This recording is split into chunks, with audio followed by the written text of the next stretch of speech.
오늘 교회 설립 기념일입니다. 생일인데요.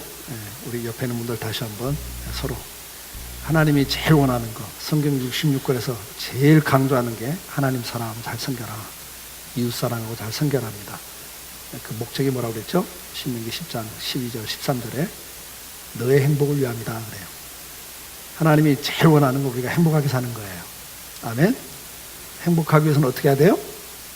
하나님을 사랑하고 살아야 되고 옆에 있는 사람을 사랑할 때 행복해지는 거거든요. 하나님 그렇게 만들어 놓으셨어요. 옆에 있는 분을 보시면서 행복하세요, 행복하세요, 서로 인사합시다. 근데 행복해지려면 어떻게 해야 돼요? 사랑해야 돼요. 사랑해야 돼요. 자, 오늘 본문에서는 사랑하는 성도들을 향해서 사도 바울을 통해서 주님이 말씀해 주시는 내용입니다. 빌립보 교회는 짧은 기간 동안 바울에 의해서 전도가 됐고 교회가 세워졌죠.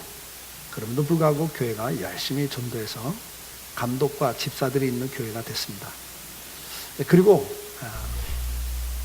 복음에 협력하는 일, 복음 전파를 위해서, 선교하는 일을 위해서 바울이 너희 교회에는 다른 교회가 그렇게 하지 않았다고 말할 만큼 선교에 열심히 했던 교회입니다.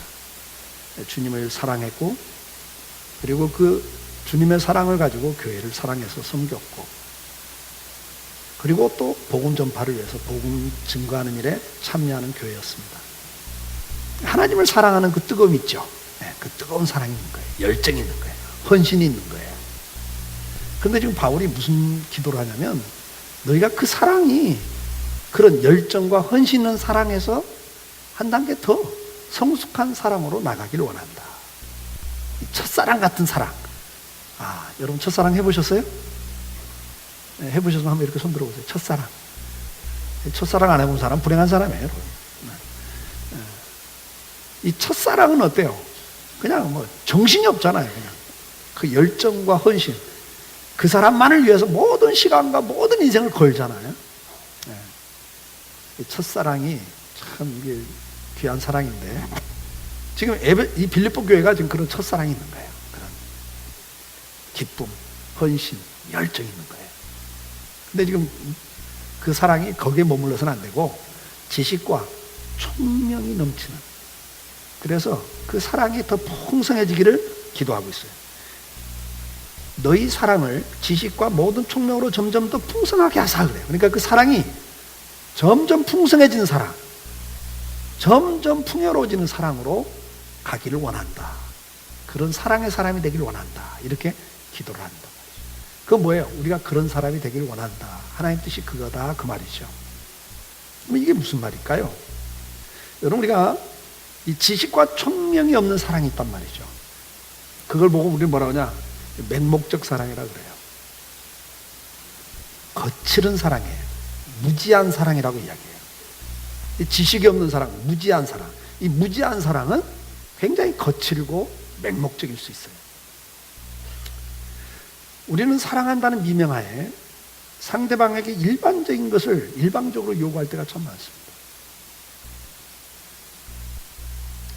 우리가 자녀들을 사랑하죠. 모든 부모는 자식을 사랑합니다. 그래서 그 자식을 사랑하기 때문에 자식에게 열심을 내지만 결국은 자식들을 망쳐버리는 경우도 우리는 자주 봅니다. 위한다고 생각해 준다고 하는 일들이지만 결국은 자녀들에게는 그것이 뭐가 돼요? 스트레스가 되고 결국은 아이들을 망가뜨리는 그런 경우들을 우리는 자주 보고 있습니다. 일방적 사랑이에요. 일방적 사랑입니다. 저희가 이제 저희 가정에서도 두 아이를 키웠잖아요. 두 아이를 키웠는데 이 첫 아이가 대부분 희생을 많이 당해요. 왜냐하면 부모가 처음으로 아이를 키우잖아요. 우리가 어릴 때 부모 밑에 자라면서 난 절대 우리 부모같이 저렇게는 안 해, 이렇게 할 거야. 그 나름대로 부모상이 만들어져요. 나름대로 부모상이 만들어져요. 근데 그것도 역시 반발이거든요. 반동이란 말이 대부분. 어떤 상처에 의해서 이런 부모가 될 거야. 그런데 그것도 역시 또 한쪽으로 치우쳐요. 그래서 그렇게 요구해요. 자녀를 키우면서 그렇게 요구하면서 키우죠. 저희 다솜이가 이제 결혼하고 난 다음에 우리 집사람이 다솜이랑 만나서 이야기하면서 내가 정말 미안하다. 나는 너를 사랑했고 너를 위한다고 했는데 결국 너한테 많은 상처를 줬구나. 울면서 미안하다고 그랬어요. 저는 아직 눈물을 흘리진 않았습니다. 저도 미안하다고 그러죠. 왜요? 사랑해서 했지만 그것이 상대에게는 굉장히 힘든, 무리한. 저희도 다솜이와 동혁이가 전혀 다른 아이들이에요. 그러니까 다솜이를 키우면서 터득이 됐죠. 동혁이는 좀 혜택을 받은 편이에요. 둘째니까. 우리 집사람이 하는 말이 있어요. 손주를 키운다면 조금 더 잘 키울 것 같아 이제. 근데 그런 기회를 안 주잖아요. 여러분 보세요. 우리가 부모 자식지간에도 굉장히 나는 사랑해서 하는 거지만 상대에게는 그것이 굉장한 상처를 주는 거예요. 그런 경우가 있잖아요. 우리가 부부지간에도 마찬가지죠. 사랑한다는 이유로 상대편을 위한다고 한다고 생각하면서 행하고 요구하는 것들이 결국은 뭐죠? 상대편의 마음을 상하게 하고 힘들게 하는 경우들이 너무나 많습니다. 그런 사랑이 우리가 보편적으로 하는 사랑들이에요. 앞에서도 말씀을 많이 드렸습니다만은 사람마다 다르거든요. 사람마다 다른 거예요. 저도 부부 생활을 이제 결혼하면서 갈등이 참 많았습니다. 저는 정말 저희 아내를 사랑했어요. 과거 시대네요. 사랑했어요. 그 말은 정말 사랑했어요. 하루 3번을 만나도 이게 다 안 찰 만큼. 그 연애하고 결혼했잖아요. 근데 결혼해서 저도 아내를 지금도 사랑하거든요. 지금도 우리 아내가 이렇게 웃는 모습 보면 가슴이 막 찡할 때가 있거든요. 이렇게 감동이 와요. 사랑하고 있어요. 근데 제가 신혼 초에 굉장히 많은 부부싸움을 했어요. 갈등을 했어요. 나는 정말 사랑하는데 싸우더라고요. 사랑하는데 상처를 엄청나게 주고받더라고요. 왜 그럴까요? 사랑하는데 왜 이렇게 상처를 주고받죠? 네, 그게 미숙한 사랑이에요. 뭐예요? 무지한 사랑을 하는 거예요. 뭐 예를 들면 이런 겁니다. 저는 제가 자란 가정의 문화와 우리 집사람이 자란 가정의 문화가 전혀 달라요. 남자 여자가 다르고요. 저는 어릴 때부터 신앙생활을 했지만 그 가정의 문화는 전통적 유교 문화예요. 그리고 성경도 그렇게 배웠어요. 부모에게는 순종해라. 그래서 한 번도 부모한테 반대를 해본 적도 없고 대든 적이 없어요. 부모한테는. 부모가 말씀하면 정말 그건 나하고 생각이 안 맞아도 일단은 순종이 우선이라고 생각해요. 그래서 순종 못할 때도 있죠. 그러나 그건 굉장한 죄책감을 가져요. 그렇게 자랐어요. 저는. 근데 우리 사람은 아빠한테 자기 하고 싶은 이야기 다 하고 자랐다고 하더라고요. 그럼 나한테 이런 이야기, 어떻게 부모 자식간에 힘든 날 이야기를 못하고 어떻게 부모 자식간에 나 그렇게 하면 나 힘들어요. 그러니까 그러지 마세요. 소리를 못하냐 이게. 그게 어떻게 부모 자식간이냐 이게. 힘들면 힘들다고 이야기하고 그걸 내가 원하지 않는 방법 같은 나 원하지 않는다고 이야기할 수 있어야 부모 자식간이지. 근데 저는요 속에서 아무리 힘들고 내가 아무리 힘들어도 말을 안 하거든요. 부모한테는. 그것 때문에 참 많이 싸웠어요. 나는 계속 내가 생각하는 부모와의 관계를 이야기하죠. 부모한테 순종하라고 그랬잖아.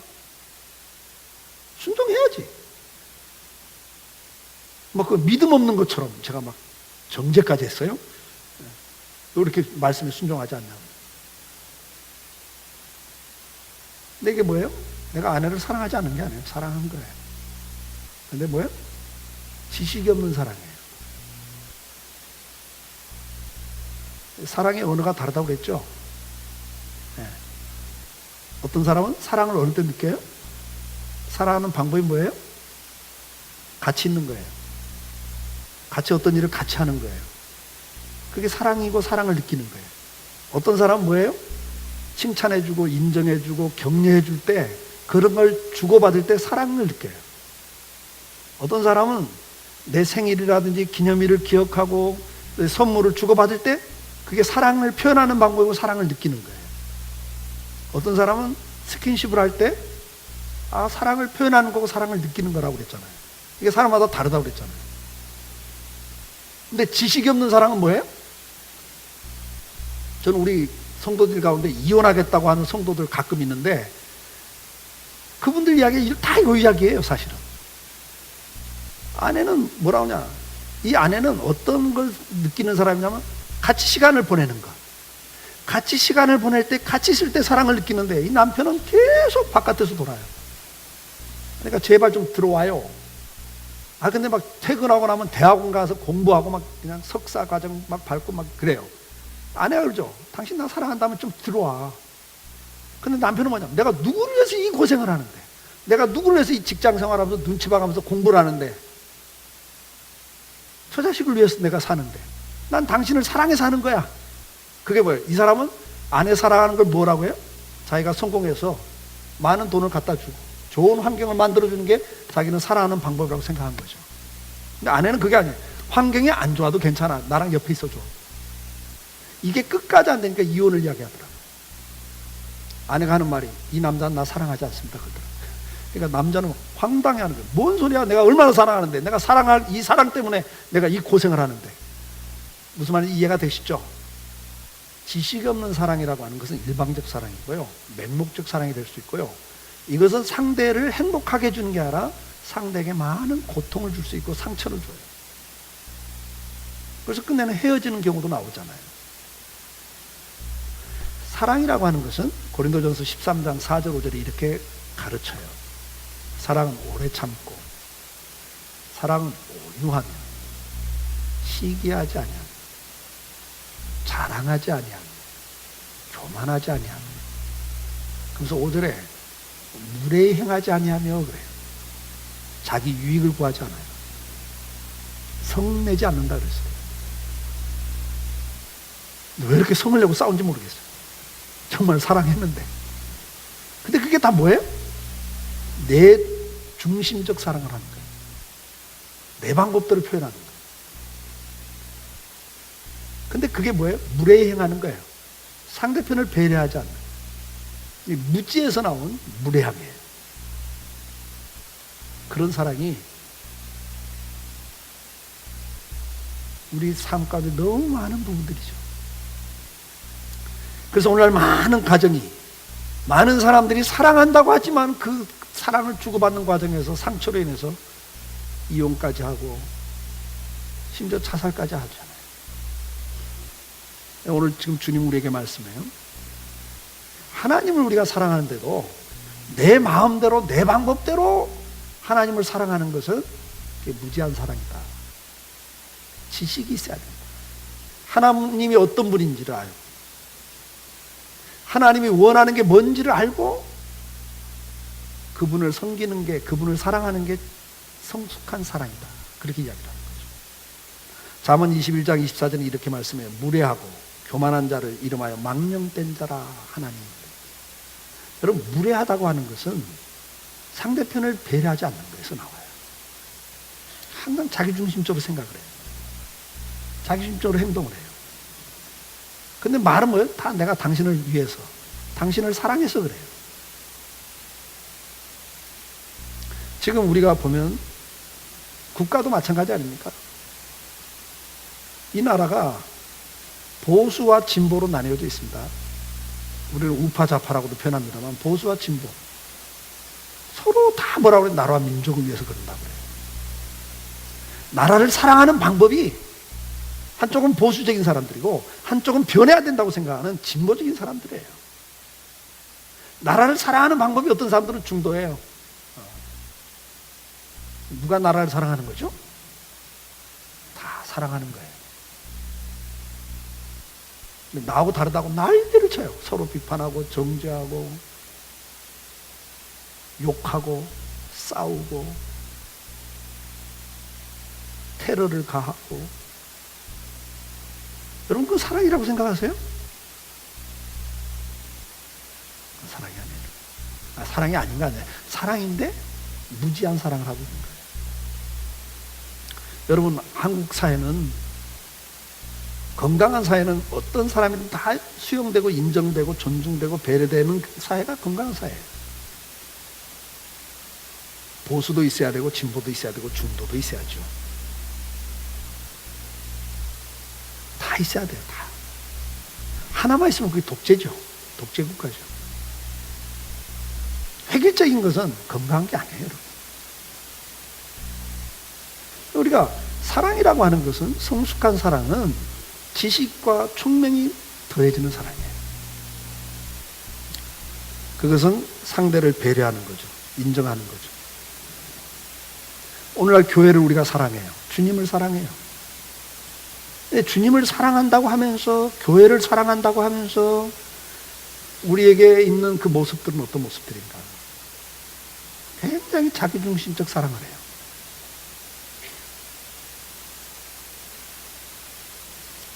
오늘날 많은 사람들이 교회를 사랑하죠. 그래서 교회는 이래야 된다. 이게 참된 교회다. 이게 건강한 교회다. 근데 여러분, 다 관점이 조금씩 다르잖아요.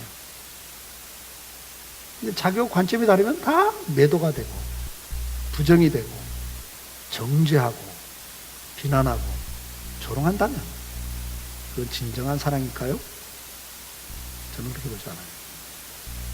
가정에서도 다르다고 정죄하면 어떻게 돼요? 다른 거예요. 진정한 사랑은 뭐예요? 내 중심적이 아니라 상대편 중심으로 가는 거예요. 이게 주님의 사랑이죠. 주님이 우리를 사랑하실 때 당신 중심으로 우리를 맞추려고 하질 않았어요. 우리를 고치려고 하지 않았어요. 당신이 우리를 위해서 죽어주는 사랑이었다고요. 그 사랑을 이야기해요, 성경은. 근데 이게 무지한 사랑은 뭐죠? 굉장히 이기적 사랑이에요. 자기중심적 사랑이에요. 이 사랑은 무례하게 행하게 돼 있어요. 그래서 비난하고 정죄하고 심지어는 조롱까지 해요. 부부지간에도 조롱한다고 생각해 보세요. 아이고, 당신 같은 사람 세상에 없다. 그러고도 사람이냐? 만약 부부지간에 이런다고 한번 상상을 해봐. 근데 내가 사랑해서 하는 말이야. 나 아니면 누가 너한테 그런 말 해주냐? 그게요, 아무리 맞는 말이라도요, 사랑하는 사람 들을 때는요, 사랑을 느끼지 못해. 오히려 상처를 받아요. 상처를 주는 게 사랑이라고 생각하면 안 돼요. 우리가 자녀들 이야기도 했습니다만, 자녀들 사랑한다고 하는 말들이지만 얼마나 많은 상처를 주고받아요? 부부지간에도 그렇고요. 근데 이게 사회가도 그렇고 교회 와서도 그래요. 다 사랑한다고 하는데 결론은 상처를 주고 아픔을 주고 헤어지게 만듭니다. 이게 진정한 사랑은 아니죠. 성숙한 사랑은 아닙니다. 오늘 주님은 우리에게 두 번째 기도를 이야기하고 있습니다. 뭐냐면, 너희로 지극히 선한 것을 분별하며 그래요. 이 사랑은 사랑인데 어떤 사랑이에요? 선을 분별할 줄 아는 사랑이에요. 선한 걸 분별할 줄 아는 사랑. 선이 뭐죠, 선? 우리는 선을 이야기할 때 최선, 지선 이런 단어들을 씁니다. 선이라고 하는 것은 옳다고 생각하는 거잖아요. 이게 착한 일이라고 생각하거든요. 이게 좋은 일이라고 생각하잖아요. 그래서 선을 추구할 때는 최선을 다하고 지선, 끝까지 이렇게 추구하는 걸 최선, 지선 이런 단어들을 우리가 쓰는데, 여러분 그게 굉장히 주관적이라는 거예요. 왜 주관적이라고 말씀드리냐면, 부부간에도 선하다고 생각하는 게 다른 거예요. 개인적으로 봐도요, 환경에 따라서 바뀌잖아요, 생각이. 그렇죠? 이게 최선이었어. 그런데 이게 정말 옳은 일이야, 이게 정말 착한 일이야, 이게 선한 일이야 라고 했지만 상황이 바뀔 때는 어때요? 그게 최선이 아니고 지선이 아닐 때가 참 많잖아요. 그리고 시간이 지나면서 또 바뀌잖아요. 그러니까 저도 결혼 생활도 그랬고 목회도 그러고 바뀌더라고요. 내 딴에는 그게 최선이었거든요. 우리 집사람한테 하는 게 최선이었고. 그런데 지나놓고 보니까 그게 최선이 아니라 최악이었던 경우가 있더라고요. 예. 뭐 예를 들면 우리 집사람하고 우리 어머니와 갈등이 생길 때 내가 최선의 방법은 뭐냐?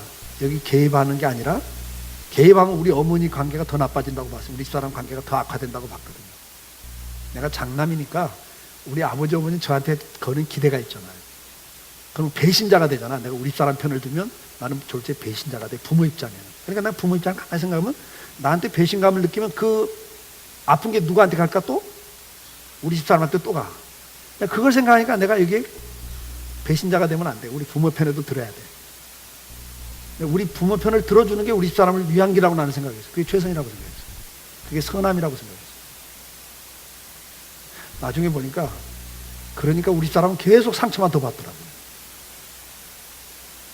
나중에 깨달았어요. 아, 내가 우리 집사람 편을 들어야 되는 거구나. 남편 노릇을 해야 되겠다. 그리고 우리 부모한테 한번 내가 딱 안요를 했어요. 아버님 그거 아닙니다. 전화상으로 했더니 가평에서 밤 11시에 출발해가지고 새벽 1시에 도착해가지고 띵동약 문 여니까 너고 나면 끝이다. 그러고 딱 돌았어요. 말 한마디 대적했다고. 반발했다고. 우리 아버지가 그랬어요.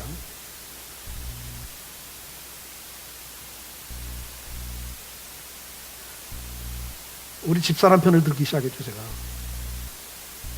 그게 나이가 이렇게 지나가면서 깨달아지면서, 아, 이게 선이구나.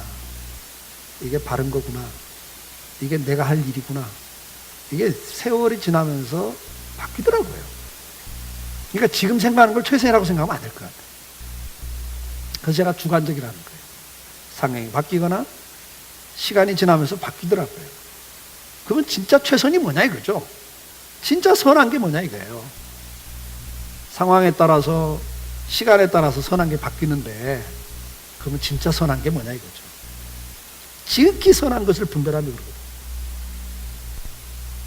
로마서 12장 1절 2절에 보면 이렇게 말씀해요. 그러므로 형제들아 내가 하나님의 모든 자비하심으로 너희를 권하노니 너희 몸을 하나님이 기뻐하시는 거룩한 산제물로 드리라. 이는 너희가 드릴 영적 예배니라. 너희는 이 세대를 본받지 말고 오직 마음을 새롭게 함으로 변화를 받아 하나님의 선하시고 기뻐하시고 온전하신 뜻이 무엇인가 분별하도록 하라. 지선, 그건 하나님의 말씀이 지선이죠. 그 유일한 기준이에요, 사실은. 그래서 우리가 하나님을 사랑하면서도 항상 내 생각으로 하나님을 사랑하지 말라는 거죠. 지식을 따라서 하나님이 뭘 원하시는지, 하나님이 기뻐하는 게 뭔지, 하나님의 뜻이 뭔지 그걸 깨닫고 사랑하고 섬기라는 거죠. 지금 그 이야기를 하시는 거거든요. 에베소 5장 16절에도 세월을 아끼라 때가 악하니라. 그러므로 어리석은 자가 되지 말고 오직 주의 뜻이 무엇인가 이해하라.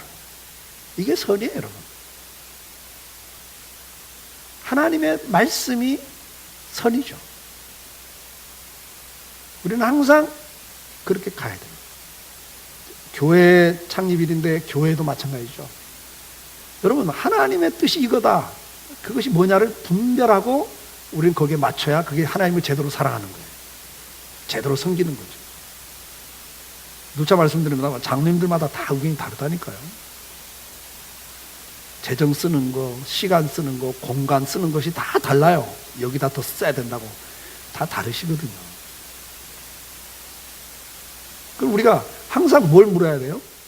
하나님을 사랑하는 방법이 다 다르잖아요. 어떤 분은 선교 쪽에, 어떤 분은 교육 쪽에, 어떤 분은 또 전도 쪽에, 어떤 분은 또 구제 쪽에, 장학사업 쪽에 다 다르거든요. 그러면 그게 하나님 뜻이 아니냐? 하나님 뜻이에요. 근데 문제는 뭐죠? 강성교회를 이야기할 때는 그러면 강성교회를 향한 하나님 뜻이 뭐냐를 묻어야 되는 거죠. 아, 저 교회는 이렇게 하는데 우리 교회는 왜 안 합니까? 그게 아니고 이 교회를 향한 하나님의 뜻이 뭐냐를 물어야죠. 그걸 이야기하는 거예요. 틀린 게 아니에요.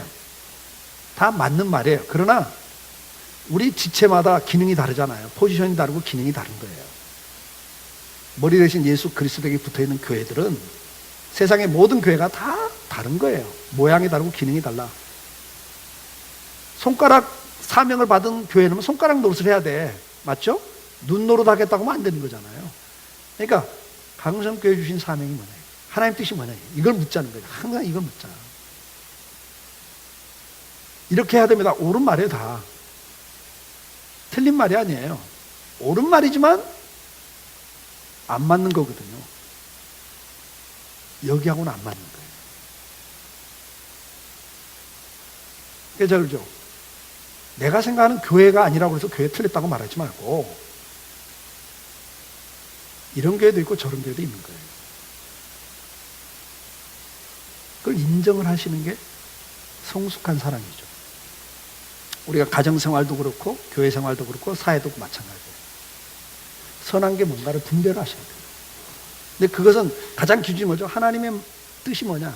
하나님 뭘 원하시냐를 묻는 게 가장 귀한 거예요. 가정에서도 우리가 부부간에는 대립이 돼요. 의견이 달라요. 관점이 달라요. 그때마다 우리가 물어야 돼요. 그러면 성경에서 뭐라고 했냐? 하나님 뭐라고 우리에게 요구하시냐? 하나님이 원하는 방법이 뭐냐를 물으셔야 돼요. 자꾸 물으셔야 돼요. 거기에 맞추시는 게 성숙한 사랑이죠. 그러면 이것이 인간관계로 보면 어떻게 되죠? 부부간에도 내가 생각하는 사랑, 내가 원하는 방법을 자꾸 이야기하지 말고 지금 상대가 뭘 원하지? 상대가 어떤 사랑을 원하지? 어떤 걸 지금 바라지? 그걸 발견하고 그걸 알고 거기에 맞춰주는 게 성숙한 사랑이에요. 끝까지 나한테 맞춰가 아니라 나를 희생하면서 예수님처럼 나를 죽이면서 거기에 맞춰주는 것이 성숙한 사랑이란 말이죠. 그리 가라는 거예요, 지금. 그런 사랑을 하라는 거죠. 그러니까 이 성경이 말하는 사랑은, 하나님의 사랑은 이기적 사랑이 아닙니다. 이타적 사랑입니다. 항상 상대에게 맞추는 거예요. 나를 희생하면서. 그게 성숙한 사랑이라는 거죠. 자, 오늘 우리가 다시 한번 생각해야 될 부분이죠. 마지막으로는 이제 오늘 말씀 가운데 지극히 선한 걸 분별하며 또 진실하여 허물이 없이 그리스도의 날까지 이루고 이렇게 말씀합니다. 이 사랑이 진실한 사랑으로 가야 돼요.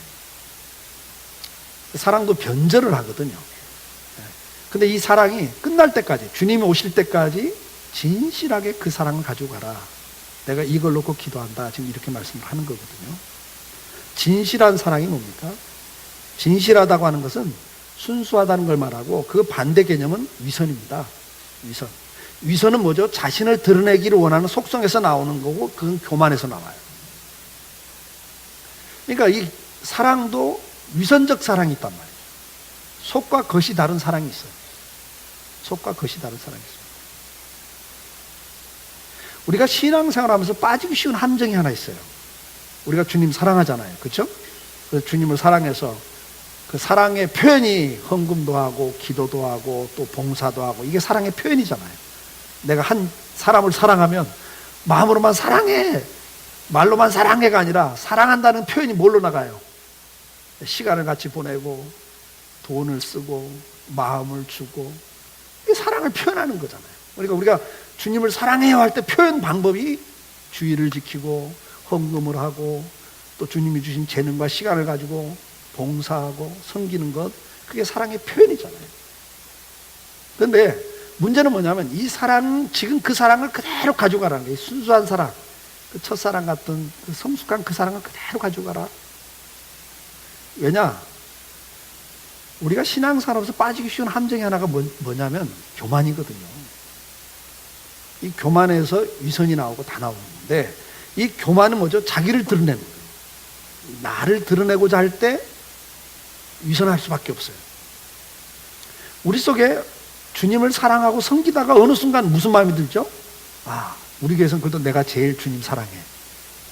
우리 교회에서는 나만큼 하는 사람 없어. 이게 나올 수 있거든요. 야, 정말 내가 그래도 대단해. 이 정도 한 건 대단한 거야. 이제 이게 조금 말하자면 우리 교회는 그닥 괜찮은 교회, 좋은 교회, 대단한 교회야. 여러분 이게 이제 변절되기 시작하는 모습들이거든요. 우리가 인간관계에서도 마찬가지 아니에요? 정말 사랑해서 섬겼어요. 그 사람한테 맞추면서 그 사람 원하는 사랑을 내가 줬어요.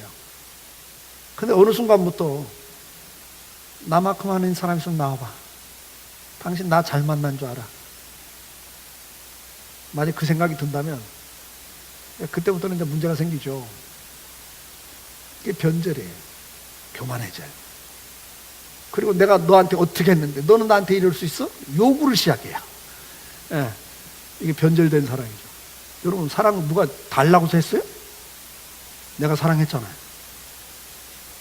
그 실컷 사랑해놓고 내가 어떻게 너를 사랑했는데 네가 나한테 이럴 수 있어. 이제 대가를 요구하기 시작하면 이게 변절되는 거잖아요. 사랑은 끝없이 그냥 주는 거예요. 우리가 인간관계 사랑도 뭐 내가 사랑해서 시작한 거 아니에요? 맞죠? 사랑했잖아요. 내가 사랑해서 시간 줬고, 사랑해서 물질 줬고, 사랑해서 내 마음 줬다면 그걸로 끝내야지. 내가 너한테 어떻게 했는데 네가 나한테 이래. 이게 변절된 사랑입니다. 근데 그런 사람은 넘어가지 말라는 거예요. 우리가 주님과의 관계도 마찬가지죠. 우리가 주님을 사랑하고 섬긴 만큼 어느덧 요구해요. 대접받기를 원해요. 그러나 주님께서는 말씀해요. 진실하게 끝까지 가라. 주님이 오신 날까지 진실하게 끝까지 가라고 우리에게 말씀을 해주고 있어요. 사도행전 15장 11절에 보면 그러나 우리는 그들이 우리와 동일하게 주 예수의 은혜로 구원받은 줄을 믿노라. 저와 여러분이 구원받은 것이 하나님 은혜로 구원받은 거란 말이죠. 여러분 뭐 때문에 구원받았어요? 뭘로? 학벌 좋아서 여러분이 열심히 다른 사람보다 특심이니까? 아니잖아요. 그냥 은혜로 구원을 받은 거예요. 하나님이 나를 택해 주시고 나에게 믿음을 주셨고 은혜를 주셔서 내가 믿게 된 거란 말이죠. 은혜로 구원을 받았어요. 로마서 3장 24절은 뭐라고 말씀해? 그리스도 예수 안에 있는 속량으로 말미암아 하나님의 은혜로 값없이 의롭다함을 얻으신 자가 되었다. 저와 여러분이 하나님 앞에서는 날 의롭다함을 받은 것, 우리가 의로워서가 아니라 우리가 다른 사람보다 더 윤리도덕적이고 다른 사람보다 더 말씀을 잘 지켜서 그분 앞에 서는 게 아니란 말이에요. 저와 여러분은 끝까지 죄인들이지만 주님이 나를 의롭다고 인정해 주셔서 받아주는 거란 말이죠. 이 의롭다함도 은혜다 그래요. 고린도전서 15장 10절에는 그러나 내가 나 된 것은 하나님의 은혜로 된 것이니 내게 주시는 그의 은혜가 헛되지 아니하여 내가 모든 사도보다 더 많이 수고하였으나 내가 한 것이 아니오 오직 나와 함께 하신 하나님의 은혜로다. 여러분 내가 이 자리에 있는 것, 내가 열심히 주님을 사랑하고 섬길 수 있는 것들, 주의를 지키고 있는 것, 11조와 헌금을 드릴 수 있는 것, 또 시간과 재능을 가지고 봉사할 수 있는 것, 그게 다 뭐예요? 은혜로 하고 있는 거라는 거예요. 은혜를 거두시면 주의를 지킬 사람이 있을까요? 은혜를 거두는데 헌금할 사람이 있을까요? 하나님 은혜를 거두시는데 봉사할 수 있는 사람이 있을 것 같아요? 없습니다, 여러분. 저와 여러분 속에 하나님의 은혜가 있으니까 이 자리에 와 있는 거고, 오늘도 성령 하나님이 우리를 도와주고 계시니까 헌금하고 싶고 헌신하고 싶은 마음이 생기는 거 아니냐 말이에요. 바울이 그래요. 나의 나 된 건 주님의 은혜입니다. 그러니까 구원, 성화, 이렇게 섬기는 것도 다 은혜인데 우리가 자랑할 게 어딨냐 이 말이죠. 사랑하는 성도 여러분, 우리가 신앙생활하면서 빠지기 쉬운 함정이 하나 있어요. 그게 뭐예요? 교만이에요. 내가 이렇게 주님에서 이렇게 했는데 주님 나한테 어떻게 이럴 수가 있어요? 이런 말 잘 하죠. 가끔 하죠. 변절된 사랑입니다. 주님 앞에 끝까지 겸손히 섬길 수 있는 그 은혜 자리에 갈 수 있길 축복합니다. 바리새인들은 자기들이 잘한 만큼 교만해져 버렸어요. 의로워진 만큼 교만해졌어요. 그래서 다른 사람들을 정죄하고 또 비난하고 무시하고 멸시했어요. 사람 취급도 안 했어요. 근데 그게 바로 뭐예요? 사랑을 잃어버렸단 말이에요. 사랑. 하나님 원하는 건 사랑인데 사랑을 잃어버렸어요. 우리 주님 앞에 가는 날까지 주님을 사랑하는 그 사랑이 성숙해 가길 축복합니다. 지식 있는 사랑, 총명 있는 사랑으로 갈 수 있길 바라요. 그 사랑이 여러분 가정에서부터 시작되고 교회에서부터 사회로 나가면 참 좋겠습니다. 자기 중립적 사랑이 아니라 좀 상대를 알고 하는 사랑, 그리고 상대를 배려하고 상대에게 맞추는 사랑, 그 자리로 갈 수 있길 축복해요. 그러면서도 변절하지 않는 끝까지 겸손하게 섬길 수 있는 그 사랑의 자리로 가셔서 여러분 가정이 행복해지고 저와 여러분 때문에 교회가 행복해지고 저와 여러분 때문에 이 사회가 행복해지는 그런 축복의 통로가 되기를 주의 이름으로 축복합니다. 다 같이